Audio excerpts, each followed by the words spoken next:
Hey, Spiralers. So we have been asked so many times now to do more like personal Q&As. Yeah. Like, we want to know more about you and your daily lives and what you're like. And obviously you've gotten to know so much about us through our personal stories and shares and like 60 plus podcast episodes now. But this is just a bonus episode that we wanted to record for fun. Just for fun. Just for fun because we JFF. Maybe we'll post that as the bonus episode. JFF : personal Q&A. And so we pulled up a list of questions going from simple to deep conversation starters. And I'm kind of curious because I don't know if I know all of the answers. Yeah. I mean, I think I do for the simple. Let's see. But I'm curious to see what you're going to say for the long. All right. For the deep. Let's do this. Okay. What's the number one item on your bucket list? I feel like I want you to answer that first. Really? Okay. African safari. Okay. I see how we're going to do this. Okay. I think I was more thinking like what's like my dream experience. But I didn't read it that way. Bucket list is something you can actually do. Yeah, it's like doable in a lifetime with enough like money and time.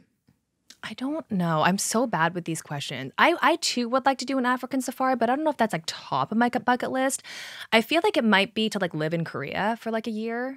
Something like that. Bucket list. To like, to really like immerse myself in there and maybe to bring my parents like with me. And I don't know, maybe we would become a family. That is bucket list. I love that. Okay. That's like a dream experience and doable. Yes.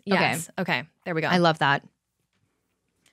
What's the best book you've ever read? I feel like we both might have the same one, but 3, 2, 1. Untethered Soul. Yes. But for me, it's so... This is why it's so hard for me to answer these questions. So I'm like, but it depends. Like what state I'm in. But overall, Untethered Soul, and I would say Power of Now. Yeah. The next one I would say is Awareness.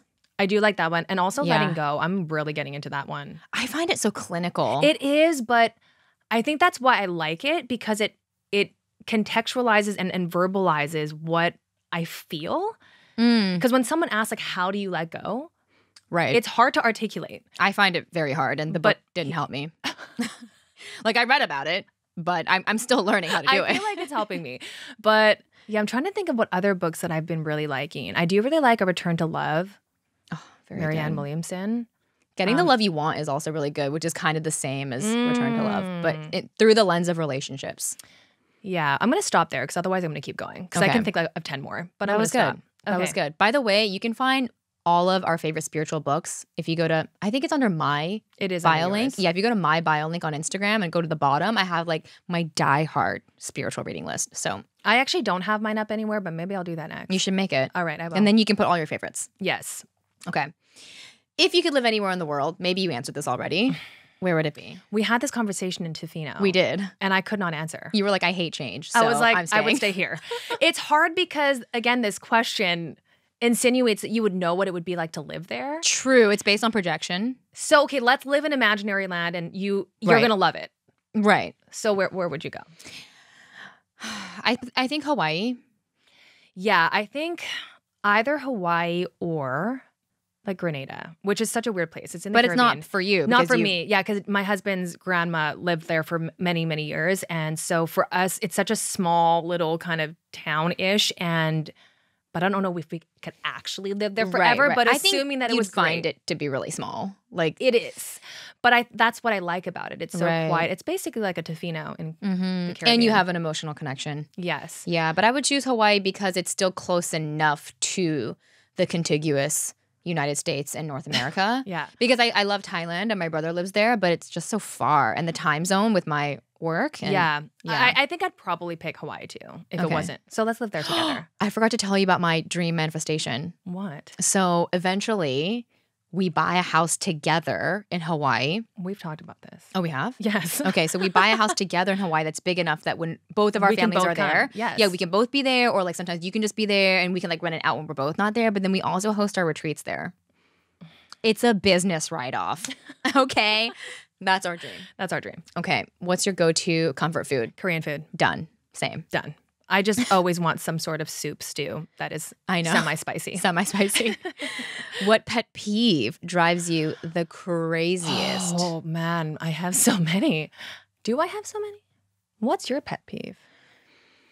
Like in what context? There you go again. There I go again. There you go again. Okay, pet peeve. I mean, actually, my pet peeve is when I know someone is annoyed and they're saying that they're fine.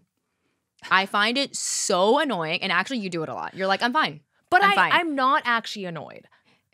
Like, I'm actually not. No, that doesn't annoy me when you're actually not annoyed. But there are times, not necessarily with you, but like there are lots of people who say they're fine when like they're the fucking opposite of fine. Right. I'm like, if you were fine, you wouldn't be saying you're fine. Right. I'm fine. Yeah. I'm fine. I'm fine. I'm like, you're clearly not fine. Right. I hate that. I'm like, okay, so you're fine. My pet peeve used to be people being late. Oh, right. Used to be.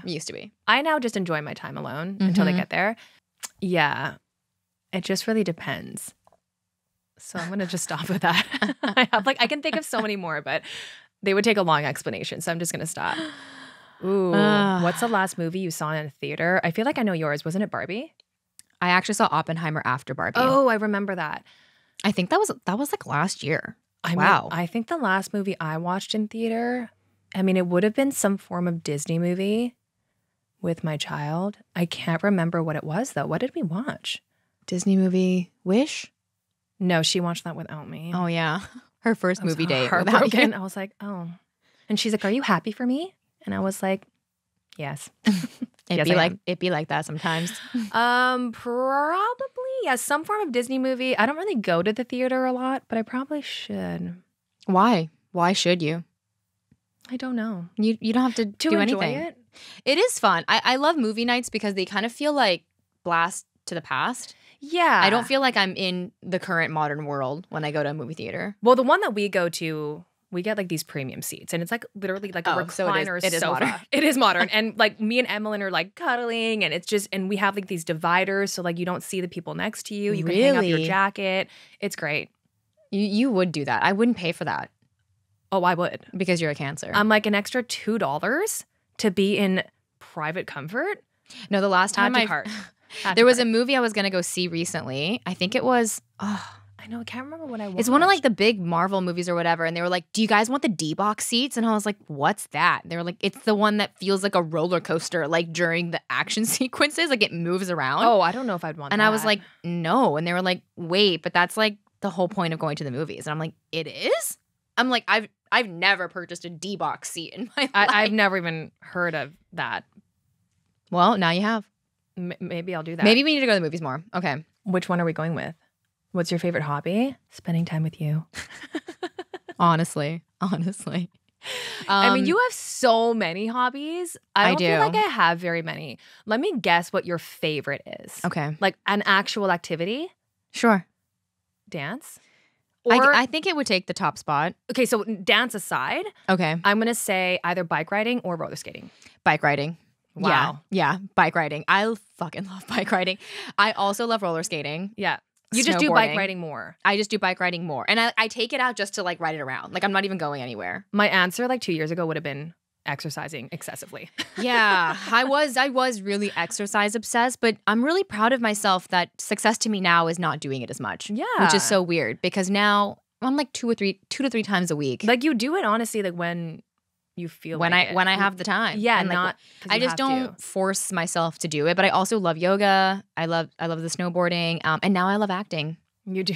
That's my new thing. I know. I don't think anyone knows that yet. What if you like get into acting and you ditch me? I would never ditch you. My fame, acting fame, would just increase the visibility of this podcast. But yeah, I just started my acting workshop 3 weeks ago. And yesterday was my very first improv scene with someone else. And I fucking killed it, okay? Our teacher was like, I was so riveted, so engaged. And she just thought we were great. And I was like, wow, that was so much fun. Like, I was good right away. So what a shocker. I really like it. It's super fun. Your other favorite hobby is being good at things for the first time. The first time you do it. I honestly went in thinking like, I'm going to completely, totally suck. Who cares though? I'm just here to learn and try a new thing. But turns out I'm pretty good. So it might be a thing I pursue. I would love to be in a Hallmark movie just for fun. I think that would be like my nightmare come true. I think I could do it. Like I think I could probably at this point play Let's see, like a supporting role. the supporting Asian character in a Hallmark movie. You're like the best friend. Like I could get that role. Right. I could. You know what's so funny? I started rewatching. Actually, I'm not rewatching. I'm trying it for the first time. Gilmore Girls. Yes. And the girl's best friend is a Korean girl. I know that. Yes. Oh, you knew that? Yeah. I didn't know that until I started watching it in my 30s. Because I've only watched episodes here and there just on TV, and I would always see the Korean girl who was clearly not Korean. She's literally you though. Like you're not actually nerdy like her, but her mom is like super religious and is like, you're not allowed to talk to boys. And she's like, oh, I have to go home and like read my Korean Bible. It's like, it makes me think of you. It's so funny. Wait, this is actually like a good time to tell a story about how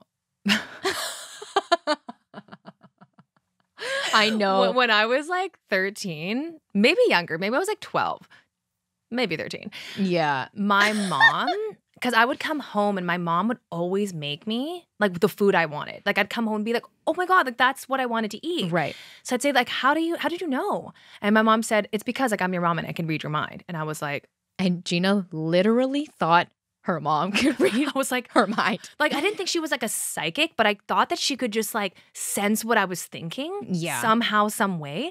And so whenever I'd go around my mom, I would just think Bible, church, Jesus, God, praise. Like I would just. And you would think, don't think about boys. Don't think about boys. Don't think about boys. No boys. Just God. Just Jesus. Bible. Until I realized like, wait. She actually can't actually read my mind. She actually just made your favorite foods. Like it was. But I know what she means because I feel like with my daughter. Right. There's just a knowing. I totally. think moms know. And I think that's more what she meant. It's like this intuition. But I felt like she could sense when I would be thinking about boys. And so I was very afraid. So anyways, on to the next question. Oh, I love this question. If you could travel through time, what time period would you visit? I feel like I would go to the future. Ooh. I wasn't expecting that. Ooh. Because I would go to the past. Where would you go? I would literally go back so far, like basically like beginning of Homo sapiens. I kind of figured you were going to say that. Yeah, like I would go back to the OG time and be like, what was going on? What was the formation of our societies? Like I want to go back so far. Yeah. I'm not like one of those people who wants to go to like medieval or like Egypt. I feel like you just get more of the same of what we have now. Yeah. Right, but I want to go to like origin point.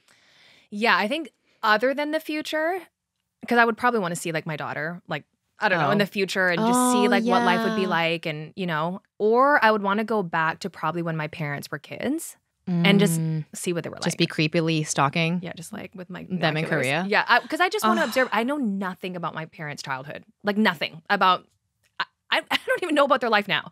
And I'm so curious to know what their conditioning was like. I mean, we kind of know, but I just want to know like how they behaved, like what my mom's personality was, what my dad's personality was, because I don't know. So probably that's so cute. I know that my dad was like the marbles king in Korea. King. Yeah, that was like a really popular game they played in Korea. And in Squid Games, it shows that, right? Yes. Yeah. And I was like, oh my God, Dad, it's like you. Like he was claiming everyone's marbles. So he would back have in the day survived Squid that Games. game, that particular game. That one. Yeah. Ooh. You know what? What's the worst job you've had? You've had a lot of jobs. I've had so many jobs, so it's very hard to. Again, it depends. I have such a hard time with these questions. Like, which one did you hate the most? Which one did I hate the most? I mean, probably the one where I was selling parking meters. I thought you were going to say that one. That one was terrible. Mm-hmm. Even though really good money. It was a government job too. It wasn't really a government job. I was just dealing with governments. So it was like a private government job. It was a private company that created this like invention of this new parking meter that had sensors in the ground so that when you parked on it, it would take a picture of your license plate. Wait, we don't use that now? No. Weird. It kind of sounds like a person walking around, like checking. And so think about how many times you've parked and not paid and you don't get a ticket. Right. All the time. But this one, you would never be able to get away with that. Why don't we use that though? I don't know. I mean, I guess that company like fizzled out. I mean, so it would have created a lot of revenue for different cities. And so I had to fly. First of all, I had to do a lot of things I had no idea how to do. They would just say, hey, we need you to make an RFP. And I was like, sure. Google, what is RFP? And I had to just create these requests for proposals that were like multiple hundreds of pages long. And I'd have to present to city councils and government officials to pitch them and sell them on this thing. I flew a lot for that job, traveled a lot, but I hated every minute of it. So there you go. There you go. Parking meters. Yeah, not being a parking meter person, but selling them. Selling them. What was yours? I feel like you haven't really had a lot No, of it was jobs. definitely hostess at the Japanese hibachi restaurant. That was going to be my next one because I was a server at a Japanese restaurant as well, but it was only like a month, so... But I hated every minute. Mine was for the summer. Yeah, so Terrible. it was like 2 to 3 months. Yeah. It really wasn't. But it felt like an eternity. Yes. I remember, like, that period of my life feels like 2 years. And I'm like, it was 2 months. But it's just the days where I was in such resistance while I was there. It was constantly the feeling I don't want to be here, but I am here. What did you hate about it? Being there. Like, literally, I hated being there. I hated that I had to be there and that I had nowhere else to go. And the one thing that made it enjoyable was that I did have a couple coworkers at that time that I found were pretty funny and we got along well. But, oh my gosh, yeah. I hated it because I was the only server. And the owners were Korean and only spoke Korean. So the whole thing. The owners of my restaurant were Korean too. That's so funny. Korean people owning a Japanese restaurant. I mean, it's pretty common. It's pretty common. It's just more popular. But yeah, it's okay, great. What would you do with the money if you won the lottery? Do more of what we're doing now. I know. I would just like invest heavily Totally. into everything we're doing. That's actually how I know I'm living my dream life. Yes. Because I think when people hear what would you do if you won the lottery, it's like quit my job. Yes. Like change my life. I'm like, no, I really wouldn't change that much of anything. I would just pour all the money into here. We'd have like, I'd literally hire a camera crew to follow us everywhere. Even if it wasn't for a TV show, like just for me to look back on our life. Like, oh, remember that day, like April 17th, Let me just find a file for that day. Totally. Yeah. I would want a camera crew, like the Kardashians, but it's not actually broadcasted anywhere, just for my own memories. Because, I mean, you actually have a lot of videos of you as a child. I have 0. I think the earliest video I have of me, like video, did they just not like take my them? wedding. They Like, just didn't take any, or they lost? We never took any. We didn't have, they didn't have any of those. And so like even in my high school years, like we didn't have cell phones. I sound so old, but we didn't. And so even in my 20s, like we didn't take videos. We just took pictures. So, I mean, on top of that, I'd probably just, I mean, I love Disney. So I'd probably just go to like every Disneyland around the world and just like go all out with that. Yeah. And take more trips with you. Yeah, I would literally just do the same thing, which is actually hilarious. I mean, I guess I would upgrade my space, but honestly, even where I live, I'm like, I don't need more. I'm in a 2-bedroom, 2-bathroom right now in our city, which is honestly pretty expensive. And I don't need more space. We'd buy our place in Hawaii. Oh, we'd buy our place in Hawaii. That's what we would do. Like, and a boat. Like, we would just... And like multiple places we would have. Oh my God. I'd get a golden retriever because I would have a large enough yard and I would pay for like grooming and stuff. I would have one with you and they'd be best friends. They'd be best friends. Oh. I'd call mine Sam and you can call yours Gina. Gina, come here. Come here, girl. Come on. Okay. Okay. Have you ever met anyone famous? I mean, Justin Harley from This Is Us. This is us. This is us. I have. Yeah, you've met a lot of famous people. Actually, I have. So Gina was almost about to be like the next like pop star. Okay? Not even like, close. Circa year. I mean, it was like 2010? 11, 2010. Yeah. Okay. Yeah. Like she was being shopped around. Like, I was. Like she was signing deals. She was singing. What do you call it when you like covers? Yeah. No, but like when you like what would you call the party like that? Oh, like an like EP. I was writing, like what is that? Yeah, I mean a demo. Yeah, demo. I was recording demos. I was writing songs. I mean, I really thought it might happen. I mean, I tried when I was 16. My mom just said absolutely not. Right. One of my best friends actually went on to become a singer in Korea, and I really was jealous of that journey. But yeah, I met a lot of people in the music industry that, you know, different producers that I never thought I would be able to meet. But I met Rachel Zoe, who I was obsessed with at the time because she's like this fashion icon. You like don't have any idea who I'm she like, is. who the fuck is that? She's amazing. And at that same time, I also met Jesse Metcalf. He was at the same restaurant. And I think that's it in terms of people I've actually like met and went up to and talked to. Mm-hmm. I want to say I met Beyonce because I was so close to her on stage. Right, but that was not That a meeting. doesn't count. That was not a meeting. It was a meeting in my heart. Yeah. Well, I saw Justin Bieber that close and it was not a meeting. Like he doesn't know my name. But I've met quite a few celebrities because my husband works in film. My most exciting one was actually because I'm obsessed with the show Friends from college. I love that show. I have watched it thrice. Thrice. Not once, not twice. Thrice. And I got to meet Keegan-Michael Key. And he's so like funny. the same in person. I could see I that. was like, oh my God. It's Ethan, like, which is his character's name. But he's so many different people in so many different shows, and he was so humble and so nice. And I also got to meet Chris Hemsworth. Actually, the most gorgeous human being that has ever graced this earth. Like, I thought, whatever, like, what's the hype? Like, he's all right. And then I saw him in person. And first of all, just like his physical stature and like presence is so, you can't not look at him. It's like commanding. He's like a demigod, literally. Like I walked in and I was like, oh, I'm gonna get to meet Chris tonight. Like, cool. And then like my eyes were like, whoop, like immediately went to him and I was like, we need to speak. Like we need to speak. And I did get to speak to him about his sons and how they're twins and my partners are twins. So I was like, oh my God, like cool. We have like something in common. I was like, so much in common. Yeah. And he was just so humble and like charming. And I was like, wow, you deserve to be famous. You deserve it. Yeah. But okay, I probably met more people, but I can't think of them off the top of my head now. But what is your? Are these the deep ones? They're getting deeper as we go. I feel like we can go all the way to the deep. Okay, we're going all the way to the deep. Who is your biggest role model?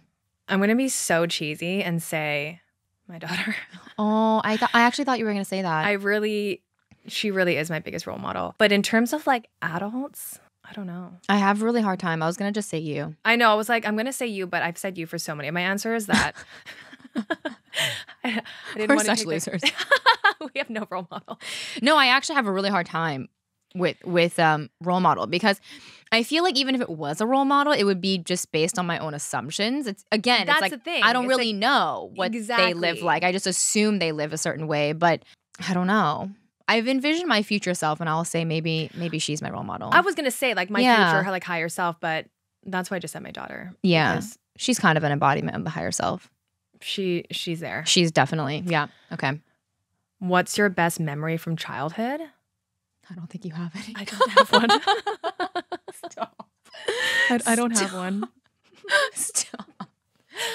You have so many. I mean, you probably have enough for both of us. So I do have a lot. I will say I had a pretty good childhood. Like, has anyone on TikTok? No one can answer me, not even you, because you don't go on TikTok. But there was this era of people being like, me, LOL, during my trauma. And it would be like videos of you in your childhood being like just a kid. But it's like understood that you were being traumatized at the same time. That's how I feel about my childhood. Like, it was good. And I was having fun and good things were happening. I just didn't realize that I was also a recipient of like certain, like I was in toxic behavioral like loops and stuff. But I had a lot of positive memories. My dad is my best friend. Wait, what? I'm just kidding. I'm just kidding. And he always has been. And like we used to like, okay, we used to go on like daddy-daughter dates where like we would go to like the pet store because I was obsessed with animals. And I still am. Have done that with No, we Emily literally just go to the sometimes. pet store and me and my dad would like pick up like all the guinea pigs, like all the chinchillas. Like we buy a fish and we'd like come home and it'd be like great date. Like I got a fish, I got to pet all these animals. And he also used to take me and my brother to the pool like all the time. I remember thinking, so we were part of this country club. Oh my God, I sound like so privileged from this like small southern town.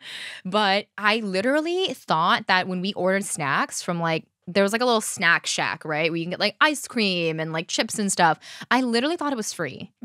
I didn't realize that I had to put it like on my dad's card. But he would just be like, oh, get whatever snacks you want, like whenever you're hungry. So I would just get like ice cream, like Cheez-Its, like whatever. And I was just like, it's free. And I would like tell my friends it was free. I'd be like, what do you want? And I would like get my friends a bunch of snacks. And That's like so my dad funny. never told me that he actually paid for it. But I guess to pay for a few ice cream bars and Cheez-Its was like not that expensive. Like $4 back then. Probably like $15 to get all of that. But yeah, I had so many good memories. I also obviously, I won't say any more than this because it's just going to be a long story. But I also danced obviously throughout my childhood.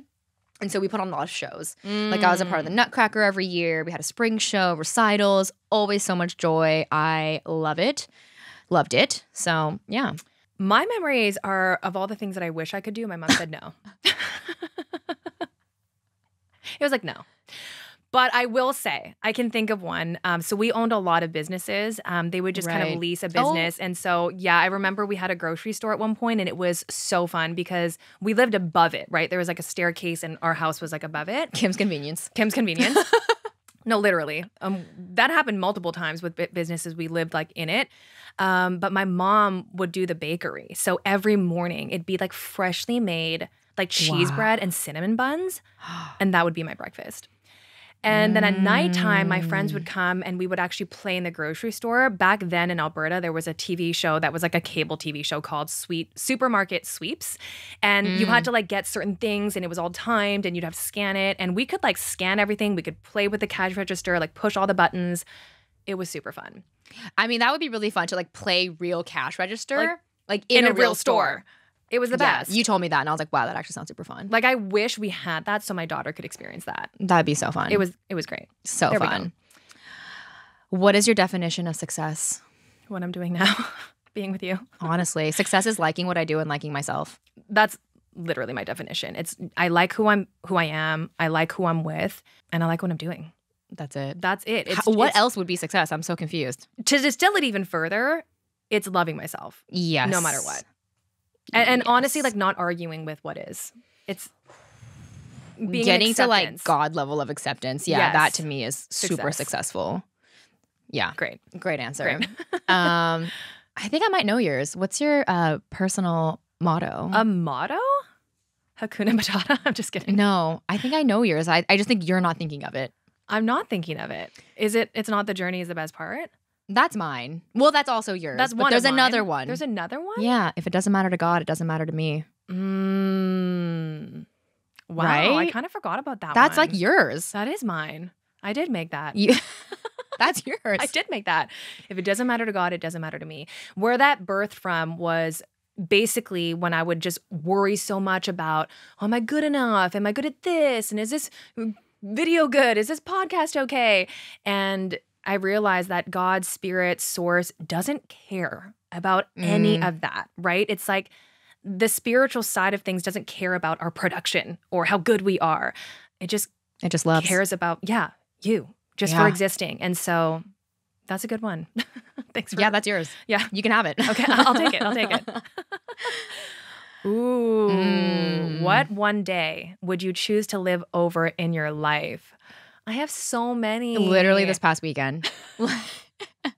Going to Tofino. Okay, I have several. I mean, one of them is obviously the birth of my child. But that was kind of a traumatic day. It was, but I would have liked to just her entrance into the world or just specific times in her life that I wish I could go back. Like I wish, like I would pay all of, like every penny I have to just go back to maybe when she was 3.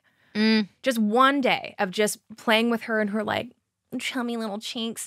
I also would love to relive, I mean, obviously like things like my wedding, but honestly the day that we met, I remember it so crisp, so clear. I don't need to live it over because I remember it so crisply. I would just want to go back and just experience like meeting you for the first time. Okay, but what's interesting is I don't understand the context of the question. Is it Groundhog Day? Like you can't change the events? Or like can you experience it differently? Like, okay. Or are you like a voyeur of the day? I don't know.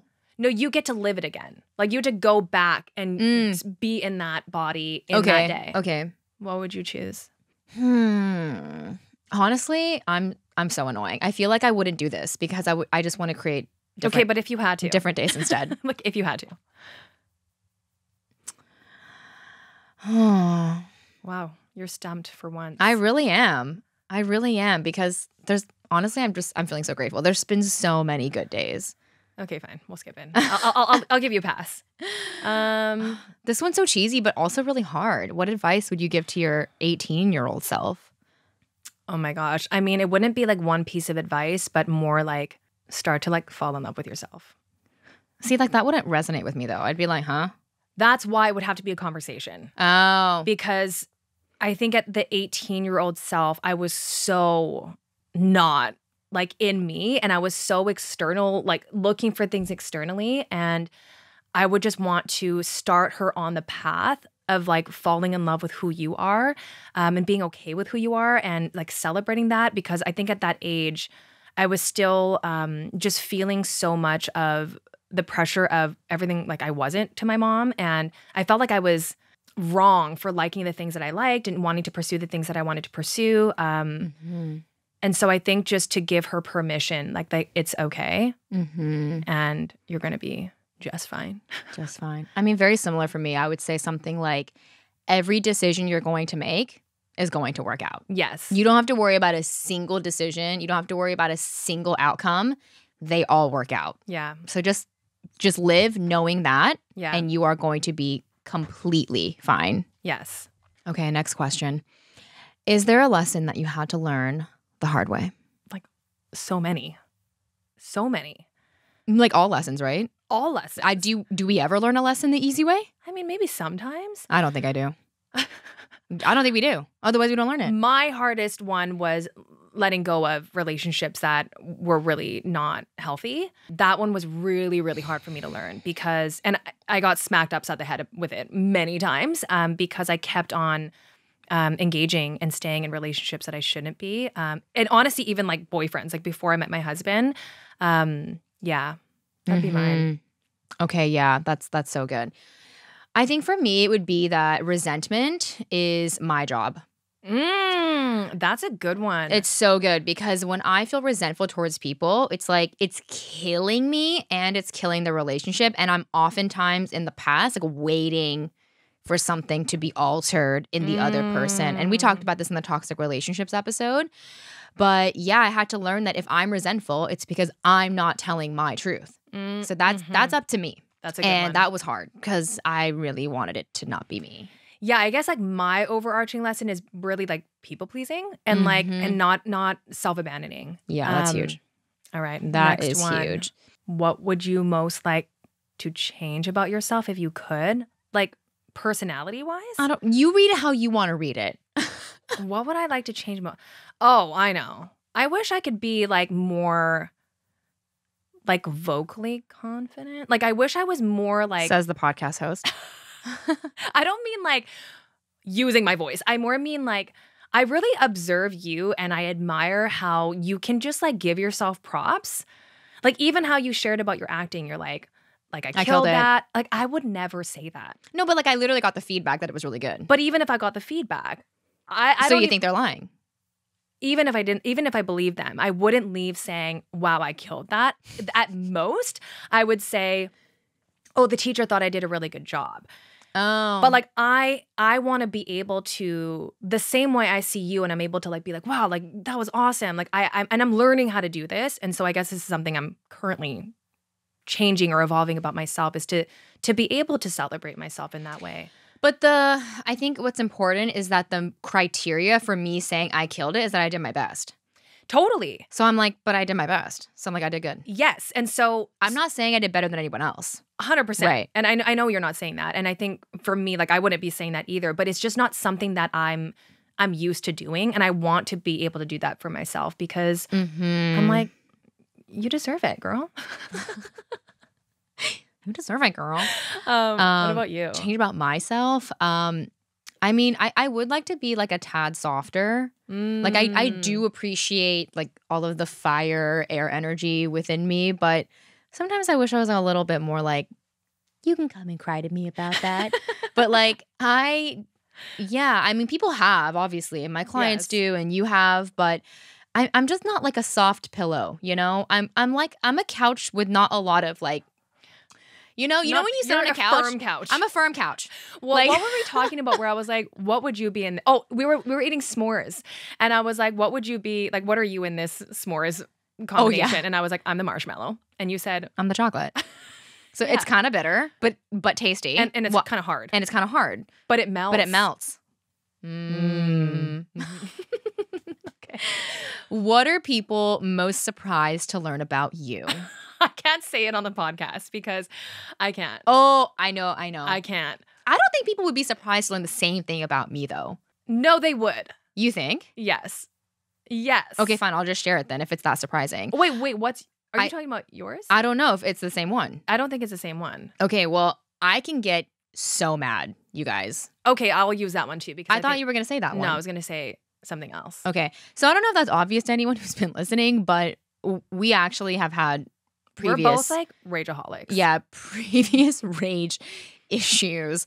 And that was the most pressing thing for us to get curious about that led to our healing. And I think whatever emotion you present or whatever emotion manifests most commonly will be your cue or sort of that's your signal to go deeper, because I think we all have a natural like safety setting. And for me, like anger was the safety setting. Like, all right, I can be angry. Like, that's fine. Some people could be like the sad, like withdrawn. Some people could be like anxious as their safety setting.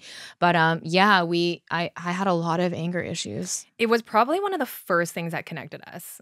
Yeah, was because when you're like, no, I get really mad. And you were like, no, I get really mad. No, and I was like, I don't think you understand. No, like, this is what I do. And you're like, I do that too. So yeah, that one. What's the most difficult thing you've ever done? Give birth? Give birth. Yeah. And almost die while doing that. That was literally the hardest thing I've ever done. Wow. That was, yeah. I'm just going to leave it there. It was very hard. I mean, the whole pregnancy. Yeah. That was hard. Yeah, that makes sense. What's yours?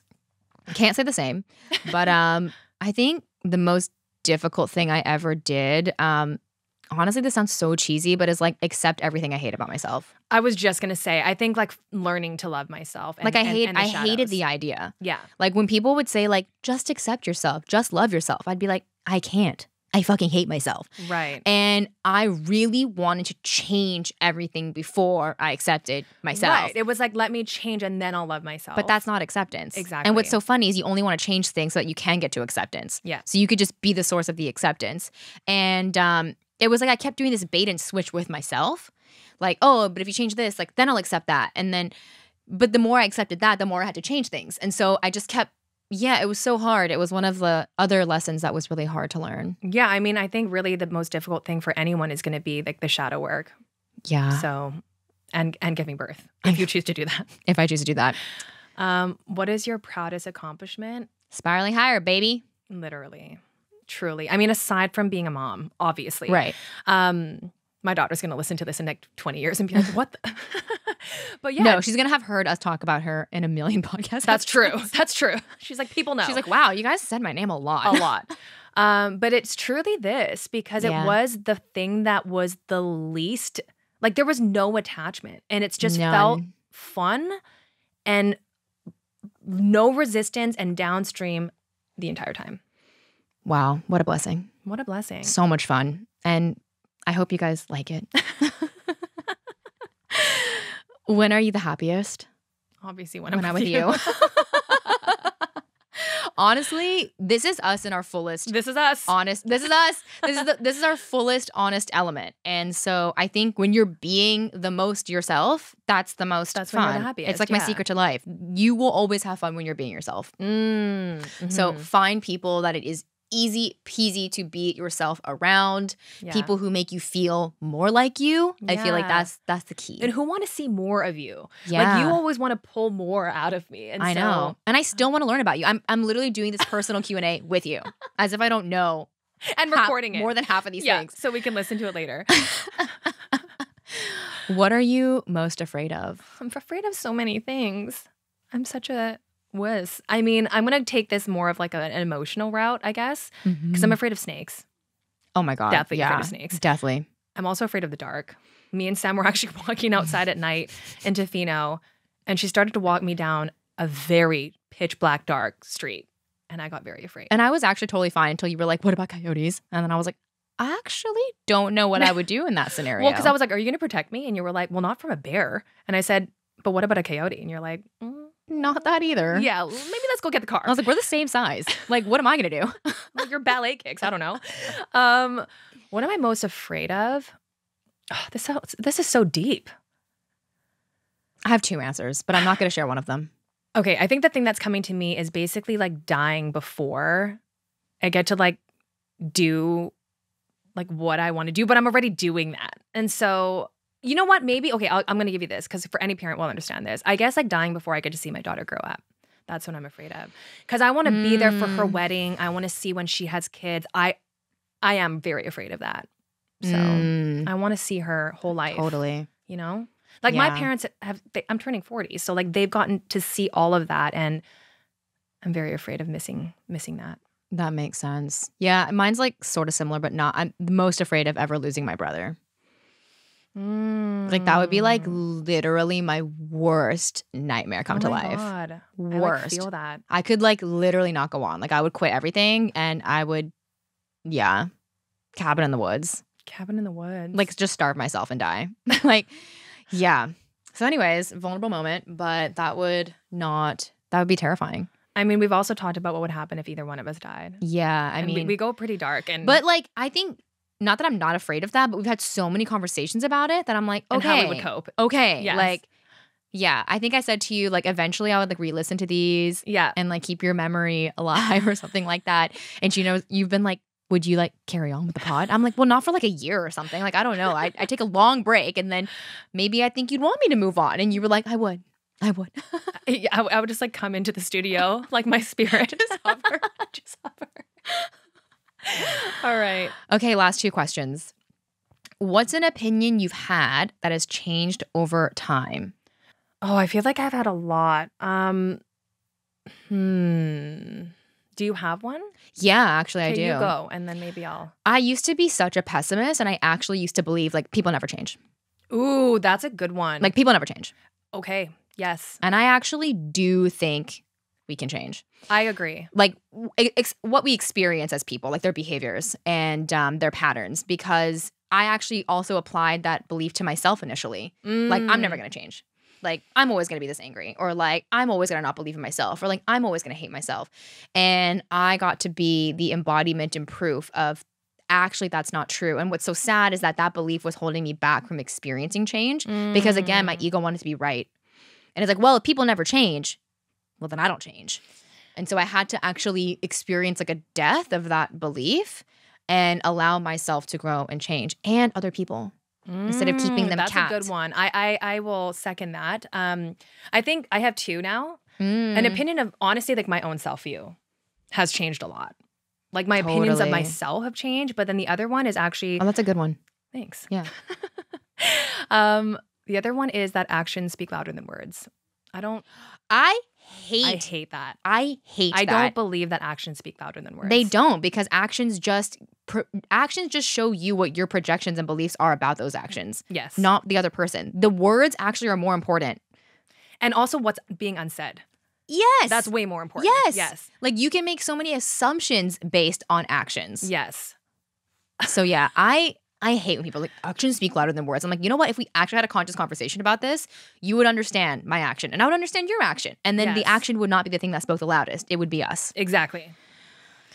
Wow, that really got you riled up. Dude, that was a good one. I hate when people say that. I'm just like, you're literally just saying that like your assumption matters more than my intent. Exactly. Yeah. And your interpretation of my nonverbal actions. Yes. Yes. Okay. Final one for today. Where do you find inspiration? Everywhere. I mean, I would definitely say nature is probably one of the biggest sources of inspiration for me. I feel like when I go into nature, I don't know, I get a lot of downloads, or I just am really inspired by like the pace of nature and just how nature just is. So I feel like that. But in terms of other forms of inspiration, I mean, definitely songs and, movies, books. But again, I'm going to say my daughter, because she does inspire me so much. What's your answer? She's such a mad inspiration. I'm having trouble with this question. Where do I find it? I don't know. I don't know. I feel like saying something cheesy. Like I find it in myself. Right. Like in life.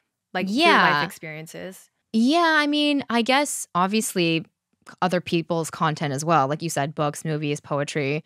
But I find a lot of inspiration by looking into my past.